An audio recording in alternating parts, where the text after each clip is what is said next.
जय हिंद साथियों, आप सभी का स्वागत है आपके अपने channel day to day learning पर। साथियों, आज हम लोग एसएसजीडी के लिए हिंदी का क्वेश्चन देखते हैं। तो चलिए साथियों, आज का यह पहला क्वेश्चन है। और साथियों, आपसे रिक्वेस्ट है कि आप यदि एसएसजीडी की तैयारी कर रहे हैं तो इस चैनल पर सब्सक्राइब कर दीजिए और इस वीडियो को लाइक कर दीजिए। तो चलिए साथियों, आज का पहला क्वेश्चन देखते हैं।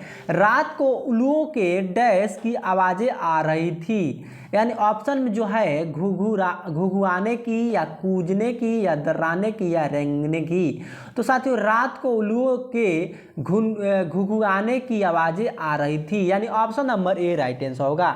अगला क्वेश्चन है, जिसकी जड़ या आधार का पता न हो इस वाक्यांश के लिए एक सार्थक शब्द ज्ञात की दीजिए। ऑप्शन है निर्दय, निर्मम या निर्भय या निर्मूल। तो साथियों, जिसकी जड़ या आधार का पता ना हो उसे क्या कहा जाता है? निर्मूल, यानी ऑप्शन डी राइट आंसर होगा।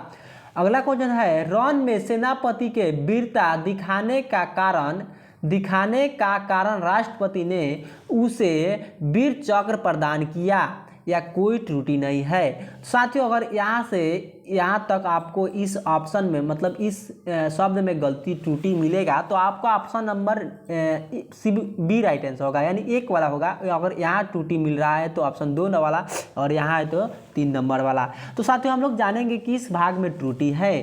तो जो यहाँ पर त्रुटि है, ऑप्शन नंबर इसका जो राइट आंसर होगा, राइट आंसर इसका होगा ये बी होगा। यानी यहाँ देखिए साथियों, होना चाहिए था कि रण में सेनापति की वीरता, इसलिए ऑप्शन नंबर मतलब इसलिए एक वाला त्रुटि है, यानी option number B right answer होगा। चलिए साथियों, अगला क्वेश्चन देखते हैं। विलोम शब्दों के सही युग्म का चयन करना है, यानी जो विलोम होता है उसका चयन करना है। भय और डर, तो ये तो विलोम नहीं होगा।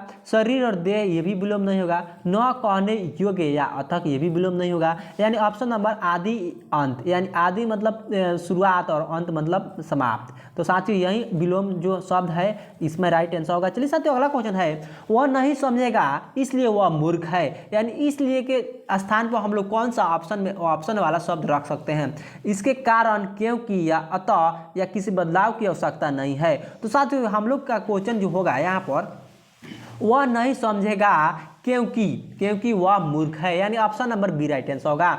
सही बर्तनी वाले शब्द का चयन करना है, यानी शैक्षणिक किस प्रकार से लिखा जाएगा वहीं आपको चयन करना है। तो साथियों, इसमें जो राइट आंसर होगा ऑप्शन नंबर सी, यानी इसमें option number C right answer होगा। साथियों, अगला क्वेश्चन है, उनकी आपस में डैश हो गई, यानी क्या हो गई? लब झर या खटपट या फट या गड़बड़। तो साथियों, उनकी आपस में खटपट हो गई, यानी option number B right answer होगा। साथियों, अगला क्वेश्चन है, समानार्थी शब्द का चयन करना है। शब्द क्या है? सुधा। सुधा का समानार्थी क्या होता है? ऑप्शन है द्रव्य, पीयूष, वारी या पावन। तो साथियों, सुधा का समानार्थी पीयूष होता है। साथियों, अगला क्वेश्चन देखते हैं, सही बर्तनी वाले शब्द का चयन करना है, यानी सही बर्तनी वाला शब्द कौन सा है? तो साथियों, इसमें जो राइट आंसर होगा अरण्य, यानी option number A right answer होगा। चलिए साथियों, अगला क्वेश्चन है, थोड़ी देर बाद वे वापस लौट आए। तो साथियों, इसमें जो इस भाग में किस भाग में त्रुटि है, इसको प्रस्तापित करने के लिए कौन सा ऑप्शन रख सकते हैं? किसी बदलाव की आवश्यकता नहीं है, या वे वापसी लौट आए, वे लौट आए वापस, या वे लौट आए।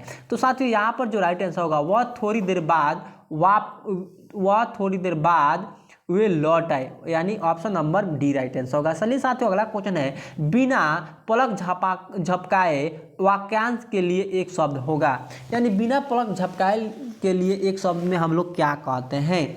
तो साथियों, इसमें जो राइट आंसर होगा ऑप्शन नंबर डी, इसमें जो राइट आंसर होगा ऑप्शन नंबर डी हो जाएगा। यानी नहीं साथियों, देखते हैं अगला, यानी option number A right answer होगा, यानी निर्मिमेष। साथियों, अगला क्वेश्चन है, मेरे से प्रश्न मत पूछना। क्वेश्चन क्या है? मेरे से प्रश्न मत पूछना। रेखांकित शब्द की त्रुटि पहचानिए, यानी कौन सा त्रुटि है? तो साथियों, यह जो है त्रुटि सर्वनाम के कारण त्रुटि है। साथियों, अगला क्वेश्चन है, माल सामान की बिक्री करने वालों को हम लोग क्या कहते हैं? ऑप्शन है क्रेता, ग्राहक, भुक्षा या विक्रेता। तो साथियों, इसमें जो राइट आंसर होगा विक्रेता कहा जाता है, जो मूल्य सामान को बेचता है। दिए गए शब्द का विलोम चुनना है। शब्द क्या है? सौम्य का विलोम कौन क्या होगा? तो साथ ही सौम्य का विलोम जो होता है इसमें जो राइट आंसर होगा उग्र, इसका जो राइट आंसर होगा उग्र होता है। यानी उग्र मतलब जो होता है उग्र मतलब होता है जो तबाही मचाता है, उसे उग्र कहा जाता है। चलिए साथ अगला क्वेश्चन है, गणतंत्र दिवस की परेड को लाखों बालक, वृद्ध, नर और नारी देख रही थी। यानी किस भाग में त्रुटि है आपको पहचान करना है। तो साथियों गणतंत्र दिवस की परेड को लाखों बालक, वृद्ध, नर और नारी देख रही थी, मतलब इसी में त्रुटि है। देख रही थी ना, देख रहे थे, यानी ऑप्शन नंबर 3 यानी ऑप्शन नंबर ए में त्रुटि है। चलिए साथियों अगला क्वेश्चन है, पृथ्वी का डैश गोल है, यानी क्या है? स्वरूप, क्षमता, रूप या आकार। तो साथियों यहाँ पर होगा पृथ्वी का आकार गोल है। साथियों अगला क्वेश्चन देखते हैं, अमृत शब्द का क्या बताना है? अमृत शब्द का समानार्थी बताना है। ऑप्शन नंबर इसमें जो राइट आंसर होगा वो अमृत शब्द का समानार्थी होगा सुधा, यानी option number D right answer होगा। भागीरथ प्रयत्न करने का अर्थ होता है प्रयास न करना, उनकी कोशिश करना, थोड़ा प्रयास करना या भारी कोशिश करना। तो साथियों भागीरथ प्रयत्न करना का अर्थ होता है भारी कोशिश करना।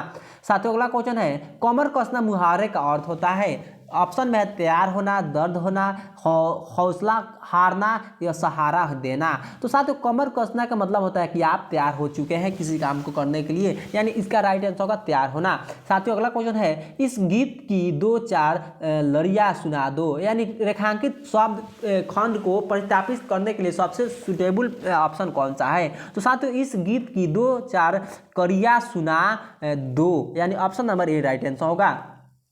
किसी के पीछे पीछे चलने वालों को हम लोग क्या कहते हैं? ऑप्शन है अनुज, सहचर, अनुकरणीय या अनुगामी। तो साथियों जो किसी के पीछे चलने वालों को हम लोग क्या कहा जाता है? अनुगामी। साथियों आशा करता हूँ आप सभी को वीडियो पसंद आ रहा होगा। तो चलिए साथियों अगला क्वेश्चन देखते हैं, पाँव उखाड़ना मुहावरे का अर्थ सही है। ऑप्शन है हारकर भाग जाना, घायल होना या गिर पड़ना या आत्मसमर्पण करना। तो साथियों पाँव उखाड़ना मुहावरे का अर्थ होगा हारकर भाग जाना। चलिए साथियों अगला क्वेश्चन है, जिसे त्याग देना उचित हो उसे क्या कहेंगे? उसके बाद ऑप्शन जो है त्याज्य या त्यागी, वांछनीय या त्यागपत्र। तो साथियों इसमें राइट आंसर होगा ऑप्शन नंबर ए यानी त्याज्य। साथियों अगला क्वेश्चन है, इस ग्रंथ की ऐतिहासिकता अत्यंत सुगंधित है, यानी किस भाग में त्रुटि है आपको वहीं देखना है। तो ऑप्शन नंबर इसमें जो राइट आंसर होगा ऑप्शन नंबर डी, क्योंकि यहाँ पर जो होगा इस ग्रंथ की ऐतिहासिका न होकर इतिहास होगा। इस ग्रंथ की इतिहास अत्यंत संदिग्ध है। चलिए साथियों अगला क्वेश्चन देखते हैं, घृणा का समानार्थी शब्द होगा। ऑप्शन है नफरत, रिपु, चाय या करी। तो साथियों इसमें जो राइट आंसर होगा नफरत होगा, घृणा का समानार्थी शब्द। साथियों अगला क्वेश्चन है, भारत एक ताकतवर देश है, यानी रेखांकित शब्द को प्रतिस्थापित करने के लिए सबसे उपयुक्त विकल्प का चयन करना है। शक्तिशाली, प्रभावशाली, दुर्बल या अविकसित। तो साथियों यहाँ पर जो होगा भारत एक शक्तिशाली देश है, यानी option number A right answer होगा। चटनी हो जाना मुहावरे का सही अर्थ होगा, यानी ऑप्शन जो है इसका बर्बाद हो जाना, कुचल जाना या बहुत जल्द खर्च हो जाना या पीस जाना।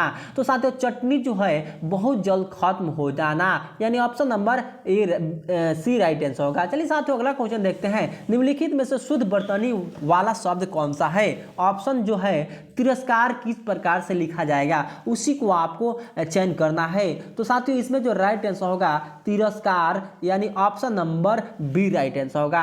Option number A right answer होगा, यानी तिरस्कार इस प्रकार लिखा जाता है। निम्नलिखित में से शुद्ध बर्तनी वाला चयन करना है, यानी उज्जवल किस प्रकार से लिखा जाता है उसको आपको चयन करना है। तो साथियों उज्जवल में दोनों ज आधा आधा होता है, यानी आधा ज फिर आधा ज वल, यानी ऑप्शन नंबर इसमें राइट आंसर डी होगा। साथियों अगला क्वेश्चन है, कमल का पुष्प डैश होता है, यानी क्या होता है कमल का पुष्प? निर्मल, कोमल, विमल या सुकोमल। तो साथियों कमल का फूल जो होता है कोमल होता है, यानी option number B right answer होगा। साथियों अगला क्वेश्चन है, नदियों के बाढ़ ने तबाही मचा दी या कोई त्रुटि नहीं है। तो साथियों आपको यहाँ चयन करना है किस भाग में त्रुटि है। तो साथियों यहाँ पर जो होगा राइट आंसर होगा नदियों की, यानी इसलिए option number D right answer होगा। क्या साथियों? यहाँ नदियों की बाढ़ ने तबाही मचा दी। चलिए साथियों अगला क्वेश्चन देखते हैं, मध्य रात्रि का समय क्या कहेंगे? मध्य रात्रि के समय के लिए सबसे उपयुक्त शब्द का चयन कीजिए। प्रदोष, उषाकाल या निशीथ या विभावरी। तो साथियों इसमें जो राइट आंसर होगा, मध्य रात्रि के समय को हम लोग क्या कहते हैं? निशीथ। चलिए साथियों अगला क्वेश्चन है, धमकी देते हुए बदमाश लोगों को डैश रहा था, यानी क्या कर रहा था? ताक रहा था, झांक रहा था, घूर रहा था, देख रहा था। तो साथियों यहाँ पर जो राइट आंसर होगा, बदमाश क्या कर रहा था? घूर रहा था।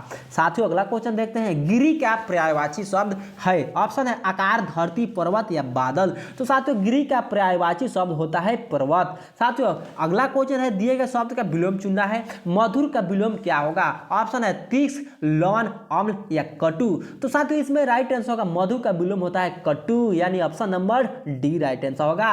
चलिए साथियों अगला क्वेश्चन है, सहित शब्द का विलोम चुनना है, यानी सहित का शब्द का विलोम चुनना है। तो साथियों ऑप्शन में असहित, विमुख, असीम और यह जो है विहीन। तो साथियों सहित शब्द का विलोम चुनना है, तो इसमें राइट आंसर होगा असहित। तो साथियों आशा करता हूं आप सभी को वीडियो पसंद आया होगा। साथियों इस वीडियो को ज़्यादा से ज़्यादा लाइक कीजिए, सब्सक्राइब कीजिए एंड शेयर कीजिए। तो चलिए साथियों फिर मिलेंगे नेक्स्ट वीडियो में। जय हिंद, जय भारत।